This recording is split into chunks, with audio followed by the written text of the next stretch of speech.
रोज का वचन। रोज के वचन में आपका स्वागत है। दिन 96। इसलिए तुम अपने विषय में बहुत सावधान रहना, क्योंकि जब यहोवा ने तुमसे होरेब पर्वत पर आग के बीच में से बातें की, तब तुमको कोई रूप न दिखाई दिया। कहीं ऐसा न हो कि तुम बिगड़कर चाहे पुरुष, चाहे स्त्री के, चाहे पृथ्वी पर चलने वाले किसी पशु, चाहे आकाश में उड़ने वाले किसी पक्षी के, चाहे भूमि पर रेंगने वाले किसी जंतु, चाहे पृथ्वी के जल में रहने वाले किसी मछली के रूप की कोई मूर्ति खोद कर बना लो। वा जब तुम आकाश की ओर आंखें उठाकर सूर्य, चंद्रमा और तारों को अर्थात आकाश का सारा तारागण देखो, तब बहक कर उन्हें दंडवत करके उनकी सेवा करने लगो, जिनको तुम्हारे परमेश्वर यहोवा ने धरती पर के सब देश वालों के लिए रखा। और तुमको यहोवा लोहे के भट्टे के सरीखे मिस्र देश से निकाल लाया है, इसलिए कि तुम उसकी प्रजारूपी निज भाग ठहरो, जैसा आज प्रगट है। फिर तुम्हारे कारण यहोवा ने मुझसे क्रोध करके यह शपथ खाई कि तू यरदन पार जाने न पाएगा, और जो उत्तम देश इस्राएलियों का परमेश्वर यहोवा उन्हें उनका निज भाग करके देता है, उसमें तू प्रवेश करने न पाएगा। किंतु मुझे इसी देश में मरना है। मैं तो यरदन पार नहीं जा सकता, परंतु तुम पार जाकर उस उत्तम देश के अधिकारी हो जाओगे। इसलिए अपने विषय में तुम सावधान रहो, कहीं ऐसा न हो कि तुम उस वाचा को भूलकर जो तुम्हारे परमेश्वर यहोवा ने तुमसे बांधी है, किसी और वस्तु की मूर्ति खोद कर बनाओ, जिसे तुम्हारे परमेश्वर यहोवा ने तुमको मना किया है। क्योंकि तुम्हारा परमेश्वर यहोवा भस्म करने वाली आग है, वह जल उठने वाला परमेश्वर है। यदि उस देश में रहते रहते बहुत दिन बीत जाते हैं और अपने बेटे पोते उत्पन्न होने पर तुम बिगड़कर किसी वस्तु के रूप की मूर्ति खोदकर बनाओ और इस रीति से अपने परमेश्वर यहोवा के प्रति बुराई करके उसे अप्रसन्न करो, तो मैं आज आकाश और पृथ्वी को तुम्हारे विरुद्ध साक्षी करते हुए कहता हूं कि जिस देश के अधिकारी होने के लिए तुम यरदन पार जाने पर हो, उसमें कुछ जल्दी बिल्कुल नाश हो जाओगे और बहुत दिन रहने न पाओगे, किंतु पूरी रीति से नष्ट हो जाओगे। और यहोवा तुमको उस देश देश के लोगों के तितर बितर करेगा, और जिन जातियों के बीच यहोवा तुमको पहुंचाएगा, उनमें तुम थोड़े ही से रह जाओगे, और वहां तुम मनुष्यों के बनाए हुए लकड़ी और पत्थर के देवताओं की सेवा करोगे, जो न देखते और न सुनते और न खाते और न सूंघते हैं। परंतु वहां भी यदि तुम अपने परमेश्वर यहोवा को ढूंढोगे, तो वह तुमको मिल जाएगा। शर्त यह है कि तुम अपने पूरे मन से और अपने सारे प्राण से उसे ढूंढो। अंत के दिनों में जब तुम संकट में पड़ो और ये सब विपत्तियां तुम पर आ पड़ेगी, तब तुम अपने परमेश्वर यहोवा की ओर फिरो और उसकी मानना, क्योंकि तेरा परमेश्वर यहोवा दयालु परमेश्वर है। वह तुमको न तो छोड़ेगा और न नष्ट करेगा, और जो वाचा उसने तेरे पितरों के साथ खाकर बांधी है, उनको नहीं भूलेगा। और जब से परमेश्वर ने मनुष्य को उत्पन्न करके पृथ्वी पर रखा, तब से लेकर तू अपने उत्पन्न होने के दिन तक की बातें पूछ, और आकाश के एक छोर से दूसरे छोर तक की बातें पूछ। क्या ऐसी बड़ी बात कभी हुई व सुनने में आई है? क्या कोई जाति कभी परमेश्वर की वाणी आग के बीच में से आती हुई सुनकर जीवित रही है, जैसे कि तूने सुनी है? फिर क्या परमेश्वर ने और किसी जाति को दूसरी जाति के बीच से निकालने को कमर बांधकर परीक्षा और चिन्ह और चमत्कार और युद्ध और बलिहाथ और बढ़ाई हुई भुजा से ऐसे बड़े भयानक काम किए, जैसे तुम्हारे परमेश्वर यहोवा ने मिस्र में तुम्हारे देखते किए। यह सब तुझको दिखाया गया, इसलिए कि तू जान रखे कि यहोवा ही परमेश्वर है, उसको छोड़ और कोई है नहीं। आकाश में से उसने तुझे अपनी वाणी सुनाई कि तुझे शिक्षा दे, और पृथ्वी पर उसने तुझे अपनी बड़ी आग दिखाई, और उसके वचन आग के बीच में से आते हुए तुझे सुनाई पड़े। और उसने जो तेरे पितरों से प्रेम रखा, इस कारण उनके पीछे उनके वंश को चुन लिया, और प्रत्यक्ष होकर तुझे अपने बड़े सामर्थ्य के द्वारा मिस्र से इसलिए निकाल लाया कि तुझसे बड़ी और सामर्थी जातियों को तेरे आगे से निकालकर तुझे उनके देश में पहुंचाए, और उसे तेरा निज भाग कर दे, जैसा आज के दिन दिखाई पड़ता है। सो आज जान ले और अपने मन में सोच भी रख कि ऊपर आकाश में और नीचे पृथ्वी पर यहोवा ही परमेश्वर है, और कोई दूसरा नहीं। और तू उसकी विधियों को और आज्ञाओं को जो मैंने आज तुझे सुनाया है मानना, इसलिए कि तेरा और तेरे पीछे तेरे वंश का भी भला हो। और जो देश तेरा परमेश्वर यहोवा तुझे देता है, उसमें तेरे दिन बहुत बरन सदा के लिए हो। तब मूसा ने यरदन के पार पूर्व की ओर 3 नगर अलग किए, इसलिए कि जो कोई बिना जाने और बिना पहले से बैर रखे अपने किसी भाई को मार डाले, वह उनमें से किसी नगर में भाग जाए और भागकर जीवित रहे। अर्थात रूबेनियों का बेसेर नगर जो जंगल के समरथ देश में है, और गादियों के गिलाद का रामोत, और मनश्शेइयों के बाशान का गोलान। फिर जो व्यवस्था मूसा ने इस्राएलियों को दी वह यह है। यही वे चितौनियां और नियम हैं जिन्हें मूसा ने इस्राएलियों को उस समय कह सुनाया जब वे मिस्र से निकले थे, अर्थात यरदन के पार बेतपुर के सामने की तराई में एमोरियों के राजा हेशबोनवासी सिहोन के देश में, जिस राजा को उन्होंने मिस्र से निकलने के पीछे मारा, और उन्होंने उसके देश को और बाशान के राजा ओग के देश को अपने वश में कर लिया। यरदन के पार सूर्योदय की ओर रहने वाले एमोरियों के राजाओं के ये देश थे। यह देश अर्नोन के नाले के छोर वाले अरोएर से लेकर सियोन, जो हेर्मोन भी कहलाता है, उस पर्वत तक का सारा देश, और पिसगा की सलामी के नीचे के अराबा के ताल तक यरदन पार पूर्व की ओर का।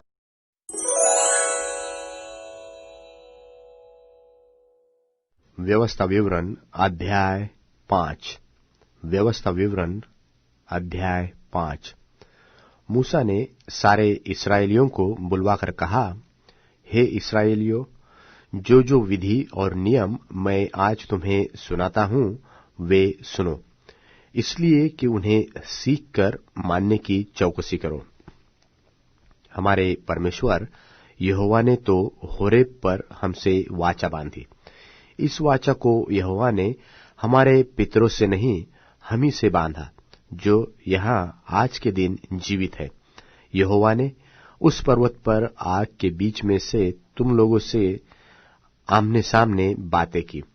उस आग के डर के मारे तुम पर्वत पर न चढ़े, इसलिए मैं यहोवा के और तुम्हारे बीच उसका वचन तुम्हें बताने को खड़ा रहा। तब उसने कहा, तेरा परमेश्वर यहोवा जो मुझे दासत्व के घर अर्थात मिस्र देश में से निकाल लाया है, वह मैं हूं। मुझे छोड़ दूसरों को परमेश्वर करके न मानना। तू अपने लिए कोई मूर्ति खोद कर न बनाना, न किसी प्रतिमा बनाना जो आकाश में व पृथ्वी पर व पृथ्वी के जल में है। तू उनको दंडवत न करना और न उनकी उपासना करना, क्योंकि मैं तेरा परमेश्वर यहोवा जलन रखने वाला परमेश्वर हूं।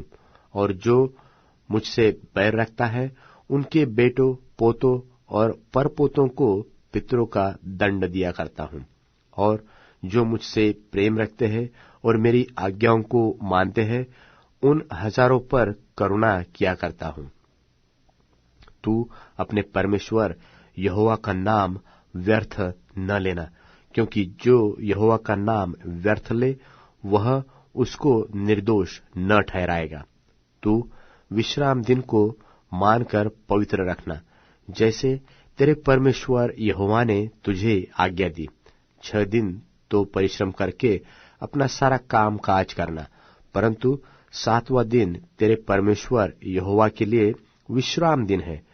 उसमें न तू किसी भांति का कामकाज करना, न तेरा बेटा, न तेरी बेटी, न तेरा दास, न तेरी दासी, न तेरा बैल, न तेरा गधा, न तेरा कोई पशु, न कोई परदेशी भी जो तेरे फाटकों के भीतर हो, जिससे तेरा दास और तेरी दासी भी तेरी नाई विश्राम करे। और इस बात को स्मरण रखना कि मिस्र देश में तू अपना दास था, तू आप दास था, और वहां से तेरा परमेश्वर यहोवा तुझे बलवंत हाथ और बढ़ाई हुई भुजा के द्वारा निकाल लाया। इस कारण तेरा परमेश्वर यहोवा तुझे विश्राम दिन मानने की आज्ञा देता है। अपने पिता और अपनी माता का आदर करना, जैसे कि तेरे परमेश्वर यहोवा ने तुझे आज्ञा दी है, जिससे जो देश तेरा परमेश्वर यहोवा तुझे देता है उसमें तू बहुत दिन तक रहने पाए और तेरा भला हो। तू हत्या न करना, तू व्यभिचार न करना, तू चोरी न करना, तू किसी के विरुद्ध झूठी साक्षी न देना, तू न किसी के पत्नी का लालच करना और न किसी के घर का लालच करना, न उसके खेत का, न उसके दास का, न उसकी दासी का, न उसके बैल व गधे का, न उसकी किसी और वस्तु का लालच करना। यही वचन यहोवा ने उस पर्वत पर आग और बादल और घोर अंधकार के बीच में से तुम्हारे सारी मंडली से पुकार कर कहा, और इससे अधिक और कुछ न कहा। और उन्हें उसने पत्थर की 2 पटियों पर लिखकर मुझे दे दिया।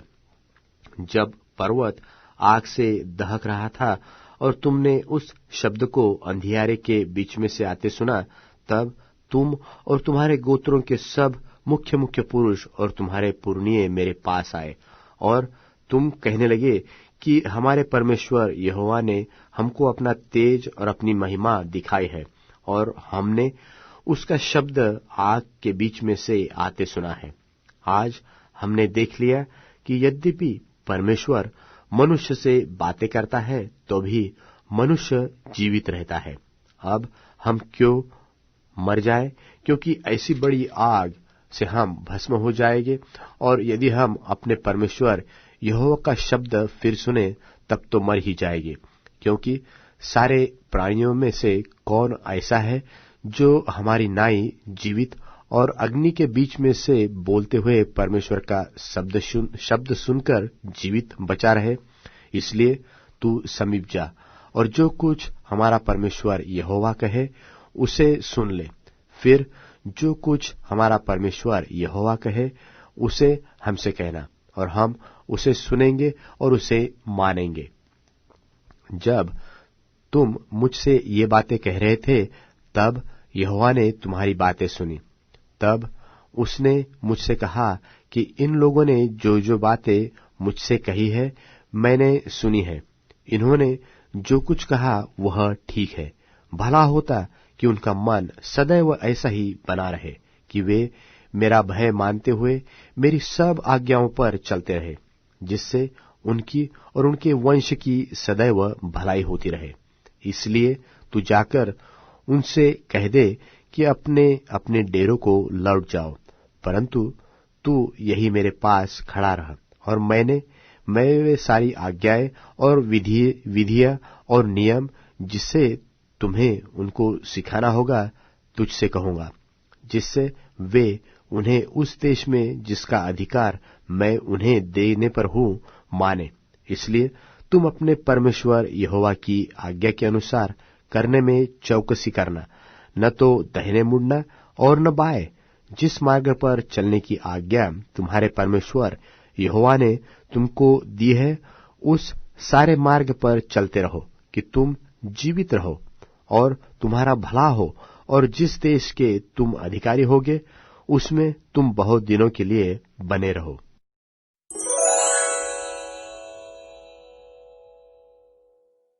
तब यीशु ने उनसे कहा, तुम में से कौन है जिसका एक दोस्त हो और वो आधी रात को उसके पास जाकर उससे कहे, हे दोस्त, मुझे 3 रोटियां चाहिए, क्योंकि एक मुसाफिर दोस्त मेरे पास आया है और उसे खिलाने के लिए मेरे पास कुछ भी नहीं है।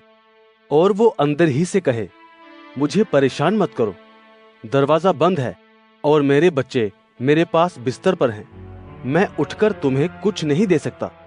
मैं तुमसे कहता हूं कि हालांकि दोस्त होने के नाते वो ना भी उठे और उसे कुछ भी ना दे, फिर भी उसके गिड़गिड़ाने की वजह से वो उतनी जरूर देगा जितनी जरूरत होगी।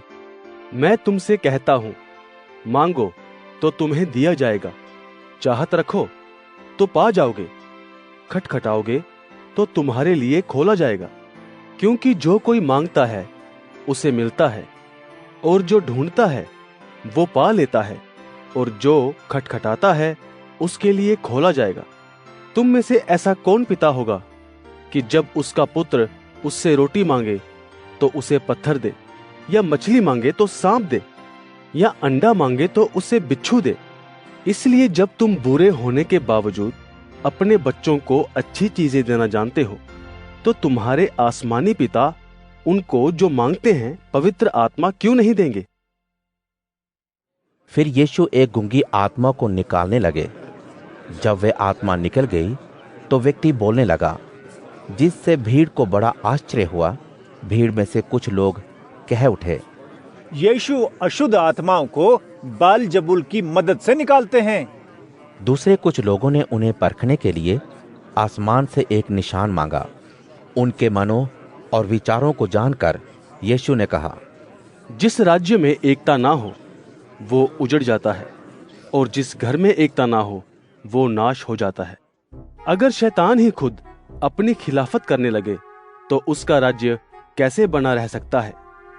क्योंकि मेरे ऊपर तुम्हारा ये इल्जाम है कि मैं बालजबूल की मदद से अशुद्ध आत्माओं को निकालता हूँ।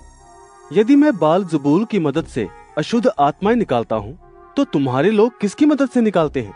इसलिए वे ही अपना मत दें। लेकिन अगर मैं परमेश्वर की मदद से भूत प्रेत निकालता हूँ तो परमेश्वर का राज्य तुम्हारे पास आ पहुंचा। जब एक ताकतवर इंसान पूरी तरह हथियार लेकर अपने घर की रखवाली करता है तो उसकी धन दौलत सुरक्षित रहती है। लेकिन उससे भी ज्यादा ताकतवर कोई इंसान उस पर हमला बोलकर उसे हराता है तो वो उसके सभी हथियारों को जिन पर उसे भरोसा था छीनता है और धन दौलत को लूटकर बांट देता है। वो जो मेरे साथ नहीं मेरे खिलाफ में है, और वो जो मेरे साथ नहीं बटोरता वो बिखेरता है। जब अशुद्ध आत्मा किसी इंसान में से निकलती है तो आराम की जगह खोजते हुए बिना पानी की जगहों से होकर निकलती है। जब उसे कोई जगह नहीं मिलती तो कहती है, मैं अपने जिस घर से निकली थी उसी में लौट जाऊंगी। जब वो वहां पहुंचती है तो उस जगह को साफ सुथरा सजा सजाया पाती है।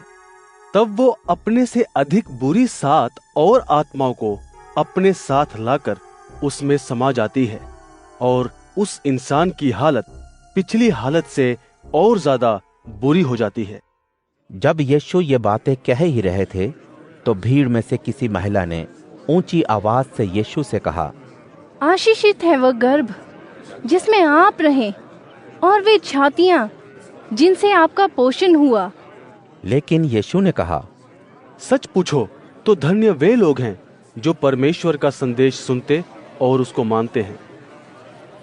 जैसे जैसे भीड़ बढ़ती जा रही थी यीशु ने कहना जारी रखा, ये दुष्ट पीढ़ी है, क्योंकि ये कुछ निशान चाहती है, लेकिन योना के निशान के अलावा उन्हें और कोई निशान नहीं दिया जाएगा। जिस तरह से योना निनवे के लोगों के लिए निशान बना, उसी तरह से मैं भी इस पीढ़ी के लोगों के लिए बनूंगा। दक्षिण की रानी न्याय के दिन इस पीढ़ी के लोगों के साथ खड़ी होकर उन पर दोष लगाएगी, क्योंकि वो दुनिया के छोर से सुलेमान का ज्ञान सुनने को आई थी। लेकिन देखो, यहाँ वो है जो सुलेमान से भी महान है। न्याय के दिन निनवे के लोग इस पीढ़ी के लोगों के साथ खड़े होकर इन पर दोष लगाएंगे, क्योंकि उन्होंने योना के प्रवचन को सुनकर मन बदला, और देखो, यहाँ वो है जो योना से भी बढ़कर है।